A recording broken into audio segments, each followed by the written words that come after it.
I'm Trish with today's QOTD question of the day. Record your answer to join us in the show. What's your hack for getting a baby to fall asleep faster?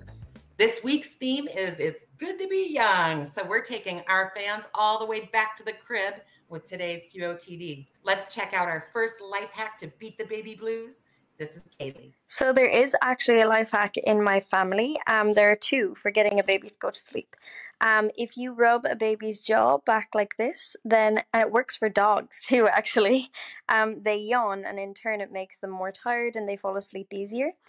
And then also if you rub a baby's eye down like this, it makes them keep their eye closed very gently, but they close their eyes and they go to sleep because they're always sleepy. They just need a little push.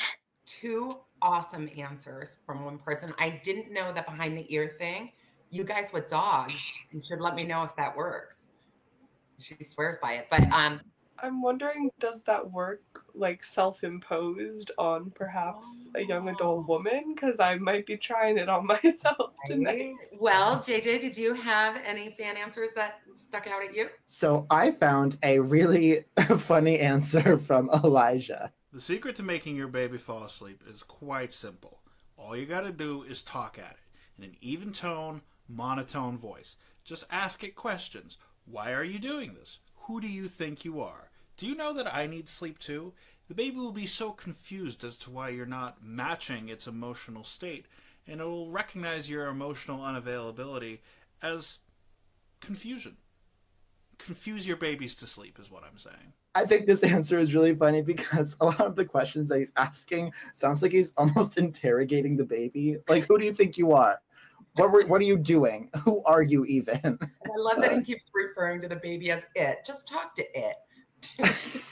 Yes, no, but and a proven strategy, you know, as generations of Americans will attest to. I got to say that my father-in-law, who I loved, but he used to say that he just wouldn't even bother talking to any kids until they were 7.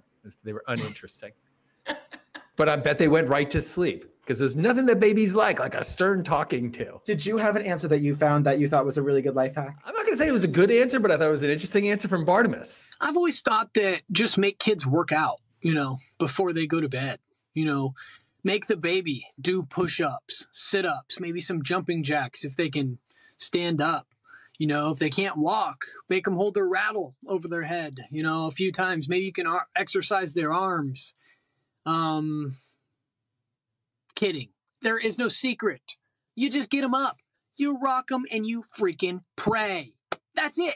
His real answer at the end, of course, is totally true. But I want to go back to his faux answer where he's saying that you should get them to work out because you can see the baby's doing kettlebell lifts and things like that. Unfortunately, you know what the baby's form of exercise is? Crying. Right. And so you got to go make them cry. And therefore, our prior answer is probably the right answer. Yeah, it's a silly answer for a baby that he had, but it's a great answer for a toddler. It's like, take him to the park, make him run, let him be crazy till they absolutely just drop. And that's the way you get a toddler to go to sleep for sure. So he's not too far off. Do you think the problem is that once you get a kid kind of tucked into bed and the atmosphere is there that you want them to sleep, they're like, no way. But if you take them to the park, tire them out a little bit, they're not expecting to sleep. It just happens. You sneak up on them. I like it. Yeah. So, Reed, did you have a favorite out there? I did, and I consider this to be the ultimate answer. It's from Alexis. Not just to get them to go to sleep, but the biggest baby life hack I have is don't have them. It's basically like there's a sleeping baby in my house at all times. Mic drop. That's it. I don't know why anyone would want a screaming baby in their house all the time. Alexis, I get it. And if you don't have kids, you should definitely not have kids. Let me say that there is no requirement out there that's, you got to check that box by any means. True. And I mean, maybe it's the sensation of you go through the screaming, crying babies in order to then have the relief of the baby is sleeping thing. Yeah, maybe Reed is just an age thing. We're both young, so we don't need to have babies yet. So maybe as we get older, it'll come to us eventually.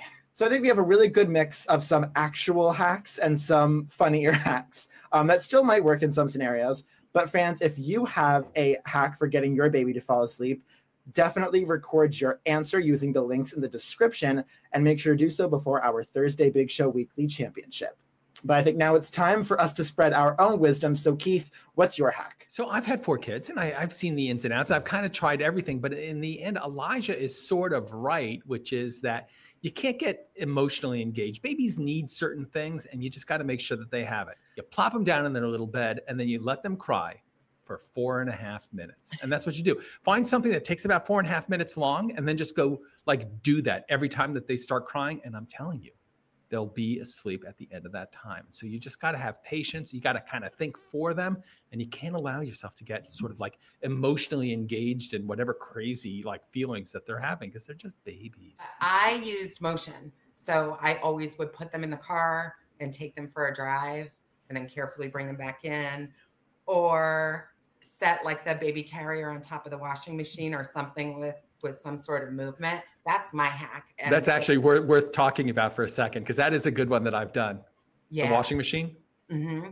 There's like some kind of just little movement or vibration and some white noise that's going on, and it does work. I babysat a 4-week-old baby, so definitely a newborn, and the amount of just random pacing and rocking I did, my right arm was so sore by the end of it because you kind of just got to keep some kind of constant, and also a lot of talking. I have probably the least authority on this question because I have never babysat a baby. I've only dog sat. But given the fact that I am baby, as we have established, what works for me is like calming music, ambient white noise sort of music. That's just like nothing really action-packed is happening. It's just sort of like, it's just there and you can just sort of coast off to sleep. So I don't know if that's the solution, but I can't imagine that doesn't help. At the end of the day, it sounds like it's all about vibes. You just got to set a good vibe. Yeah. You actually have to hold that calm feeling in your heart and everything else will be fine. Record your answer using the links below and make sure to subscribe, follow, or register to get new questions and announcements right into your daily feed. Thank you everyone who has watched, voted, and recorded so far this week. Remember to submit your answers before our Thursday Big Show. And if QOTD is giving you that calm feeling all over, you can say thank you by commenting or liking our channel. If you really love what you hear, go ahead and click that thanks button. If you give us a thanks, we will give you a shout out on the air. And thanks in advance for letting us know what your hack is for making a baby fall asleep.